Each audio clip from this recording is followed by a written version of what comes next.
Mesdames et messieurs, bonjour, bonsoir, c'est l'endroit où vous êtes. Bienvenue dans cette édition dont voici les titres. Décès du président tunisien Béji Caïd Essebsi ce jeudi 25 juillet à l'âge de 92 ans. Le ministre de la Communication chargé des relations avec les institutions, porte-parole du gouvernement Yaya Sangaré, était ce matin face à la presse. L'objectif était le lancement d'un projet. Dialogue entre les partis de l'opposition et la majorité présidentielle est revenu sur la scène politique. Chers téléspectateurs, merci d'avoir choisi Énergie TV pour vous informer. Comme annoncé au sommaire, le ministre de la Communication chargé des relations avec les institutions, porte-parole du gouvernement Yaya Sangaré, était ce matin face à la presse. L'objectif était le lancement du projet Autonomiser les jeunes africains par les médias et la communication à l'Hôtel Salam de Bamako, initié par le ministère de la Communication en partenariat avec l'UNESCO. Le coût de ce projet est estimé à 3 600 000 $ et durera 3 ans au Mali. Des propos recueillis par Khadija Touré et Gaussou Sanogo. Avant tout propos, je voudrais tout d'abord remercier sincèrement les partenaires techniques et financiers du Mali, notamment l'UNESCO, l'Organisation des Nations Unies pour l'éducation, la science et la culture, dont les efforts contribuent à la promotion de la liberté d'expression, la sécurité des journalistes, au renforcement des capacités des hommes et des femmes des médias et à l'accès à l'information de qualité. Monsieur le représentant du chef du bureau UNESCO, Mesdames et Messieurs, le projet Autonomiser les jeunes de l'Afrique à travers les médias et la communication se tiendra sur 3 ans. Il est mis en œuvre dans 8 pays d'Afrique, à savoir le Mali, au Cameroun, la Côte d'Ivoire, le Ghana, la Guinée, le Nigeria, le Niger et le Sénégal. Il contribuera à autonomiser la population, en particulier les jeunes et les femmes, en renforçant la capacité des médias à produire des contenus équilibrés liés à la migration à partir des sources bien informées et vérifiables, ainsi qu'à améliorer la sécurité des journalistes. Ceci passe entre autres par le développement de compétences en matière d'investigation journalistique. En effet, le Mali, de par son histoire et sa culture, est caractérisé par la grande mobilité de sa population. Tout comme beaucoup de pays africains, les jeunes Maliens constituent une grande majorité de la population qui a besoin d'informations de qualité sur la migration, tant sur les opportunités réelles, leurs droits en tant que migrants et sur les risques relatifs.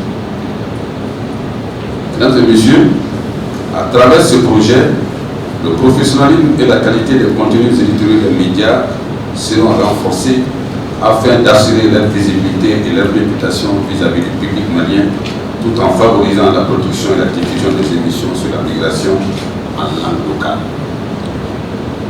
Les activités de renforcement des capacités des hommes de médias, les artistes, les communicateurs seront tenus sur le phénomène de la migration afin d'atteindre les objectifs du projet. L'information joue un rôle crucial dans la thématique migratoire dans notre pays. C'est pourquoi ce projet répond à la nécessité d'informer correctement notre jeunesse afin que la décision de migrer soit le résultat d'un choix libre, responsable et non une nécessité. Ensemble, nous allons construire une jeunesse bien informée, composée de citoyens éclairés, critiques, capables de prendre part de façon active à la vie de sa communauté et de notre pays. C'est pour cela que les médias publics, privés, aussi communautaires que vous êtes, doivent être renforcés pour promouvoir une meilleure compréhension de la migration. Mesdames et Messieurs, pour terminer, tout en souhaitant plein succès au projet, je lance un appel aux différentes parties prenantes pour leur implication active, constante dans l'exécution et le suivi des activités du projet. Sur ce, je déclare officiellement démarrer le projet Autonomiser les jeunes en Afrique à travers les médias et la communication au Mali. Je vous remercie de votre attention. Le dialogue entre les partis de l'opposition et la majorité présidentielle est revenu sur la scène politique.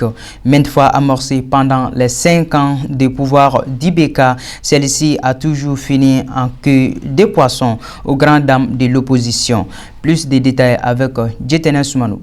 C'est sur fond d'une crise sociale multiforme que la majorité présidentielle et à travers elle, le régime a entamé les contacts avec Soumaïla Cissé, candidat malheureux à la dernière présidentielle où il a occupé le 2e rang. L'objectif déclaré par les deux partis consiste à l'ouverture d'un dialogue pour trouver des solutions à l'ensemble des maux qui minent le Mali. La demande de dialogue a toujours été brandie par le pouvoir. Chaque fois qu'il s'est retrouvé devant une impasse et chaque fois, il a désisté avant terme, s'interdisant la moindre concession et pire, traitant son vis-à-vis de tous les maux. En fait, l'opinion reste persuadée que le projet de dialogue actuel, strictement circonscrit à 2 partis, le FSD, le régime et le président de l'EPM, Bokari Traita, aux contours flous, développe en lui la sève d'une situation désobligeante pour ce dernier qui perdrait finalement aux yeux de l'opposition toute la crédibilité acquise au crépuscule de plusieurs années de lutte et de sacrifice pour le respect des engagements politiques au Mali.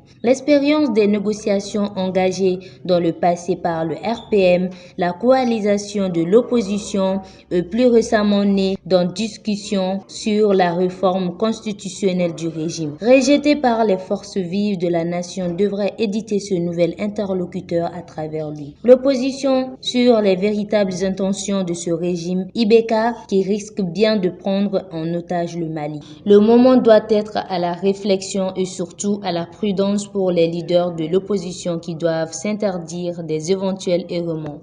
Cette déclaration du président de l'Office central de lutte contre la corruption et l'enrichissement illicite, l'OSLE, a été faite lors de la signature du protocole de coopération entre sa structure et l'Agence nationale de lutte contre la corruption et la promotion de la bonne gouvernance en République de Guinée.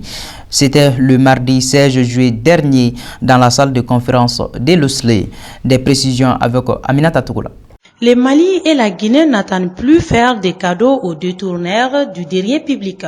C'est le moins qu'on puisse retenir de cette signature de protocole d'accord de coopération et de collaboration qui opte pour la fin de la corruption et les infractions assimilées dans les pays frères. Selon le président de l'OSLEI, Moumoun Guindo, la corruption et les infractions assimilées sont des gangrènes pour le développement économique et social d'un pays. Elles constituent de nos jours des phénomènes transfrontaliers dans les conséquences.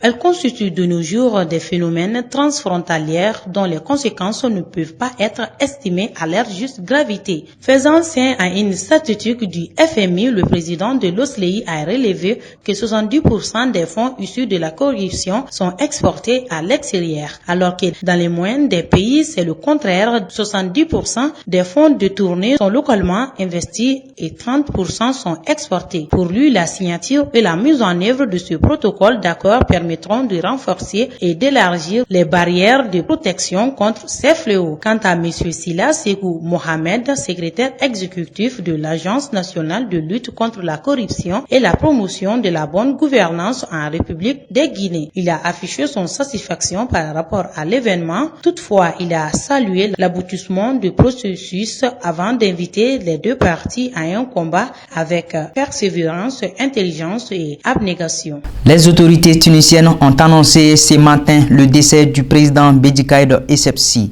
arrivé au pouvoir le 31 décembre 2014, 3 ans après le printemps arabe, une révolution qui avait sonné le glas du régime de Ben Ali. Bédi Caïd Essebsi, qui vient de tirer sa révérence à 92 ans, est le tout premier président tunisien démocratiquement élu. Né le 29 novembre 1926, le natif de Sidi Bou Saïd, au nord-est de la Tunisie était le chef d'État le plus âgé du monde après la reine d'Élisabeth d'Angleterre. Intervenu le jour d'indépendance le 25 juillet 1957, le décès Béji Caïd Essebsi survient à un moment où il n'existe pas encore de cour constitutionnelle en Tunisie pour statuer sur la vacance des pouvoirs. C'est ce qui nous conduit à l'actualité régionale de cette édition. C'est avec le concours de nos confrères de Studio Tamani. Le commentaire est signé Kadia Funesou.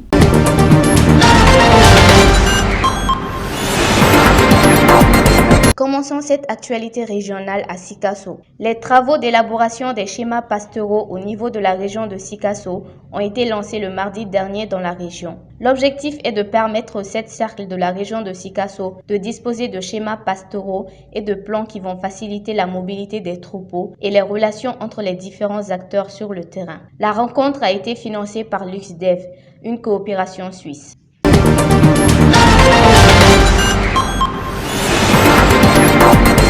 À Ségou, en tout, 610 distributeurs, 83 superviseurs et plus de 535 médicaments ont été mobilisés pour la campagne. L'objectif de cette campagne est de réduire la morbidité et la mortalité liée au paludisme et la mortalité des enfants de 3 à 53 mois. La cérémonie de lancement qui a eu lieu le mardi passé a enregistré la présence des autorités administratives et politiques, des responsables du secteur de la santé et des partenaires techniques et financiers.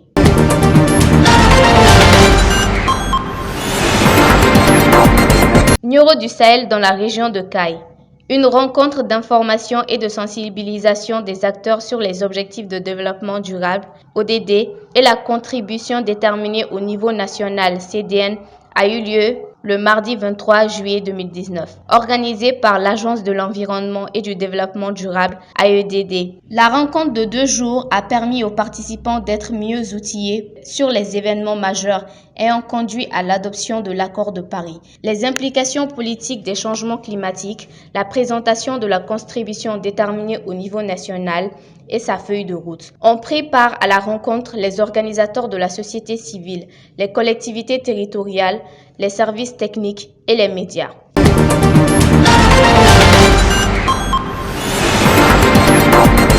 Et enfin à Niafunké, après 7 longues années de tractations judiciaires, la ville a finalement un chef coutumier. C'est désormais Baba Ali Gata qui a été désigné comme chef coutumier. Il a été présenté le mardi dernier au préfet en présence des autorités communales et les notabilités de la localité. Selon les habitants, le choix porté sur Baba Ali Gata est la solution au problème de chefferie de Niafunké.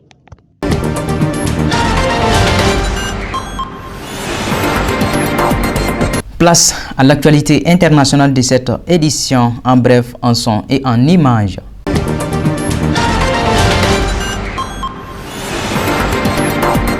Commençons cette actualité internationale au Nigeria où le géant américain de la technologie Google se glisse dans le moule nigérian pour s'adresser aux Nigérians. La compagnie a dévoilé ce mercredi une nouvelle fonctionnalité qui devrait lui permettre de renforcer son interaction avec le pays le plus peuplé d'Afrique. Désormais, les voyageurs qui veulent se rendre au Nigeria peuvent entendre des conseils de voyage exprimés en langue locale sur l'outil Google Maps. Dévoilé lors d'une cérémonie dans la capitale économique du Nigeria, Lagos, la fonctionnalité également disponible sur Google Assistant est la première du genre déployée par Google. Mais l'opération de charme ne s'arrête pas là. La compagnie compte également mettre à disposition des services de transport des motocyclettes, des cartes détaillées des différents quartiers. Une manière de se poser en alternative tant pour les chauffeurs que leurs clients face à l'adressage parfois défaillant des routes.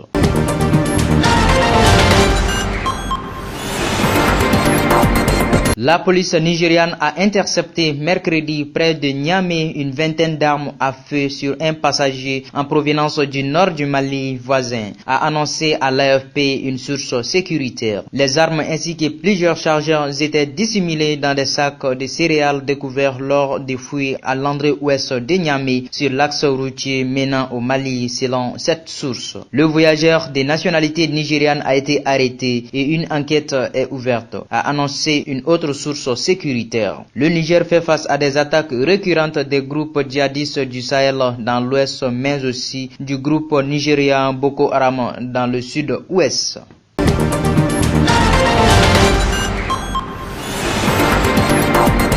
Le football marocain en conclave au lendemain de l'élimination des Lions de l'Atlas en 8e de finale de la dernière Coupe d'Afrique des Nations en Égypte. Un résultat décevant pour les Marocains classés parmi les favoris de la compétition. À l'heure du bilan, le président de la fédération appelle à renforcer la lutte contre la mauvaise gestion. La performance médiocre des Lions de l'Atlas lors de la dernière CAN a conduit le sélectionneur Hervé Renard à la démission. Reste que le technicien français a réussi à conduire le Maroc au mondial en 2018, une première en 20 ans.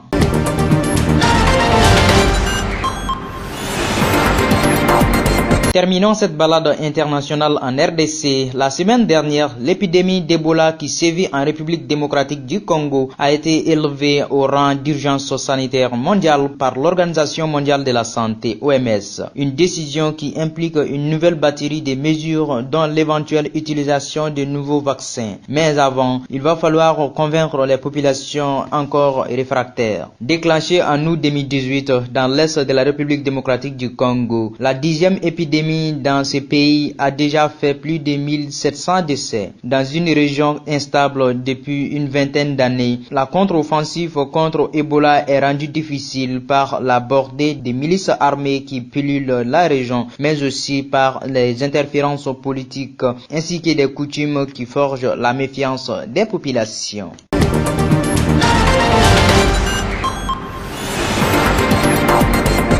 Ainsi prend fin cette édition. Merci de nous avoir suivis. Excellente suite des programmes sur Énergie TV. Au revoir.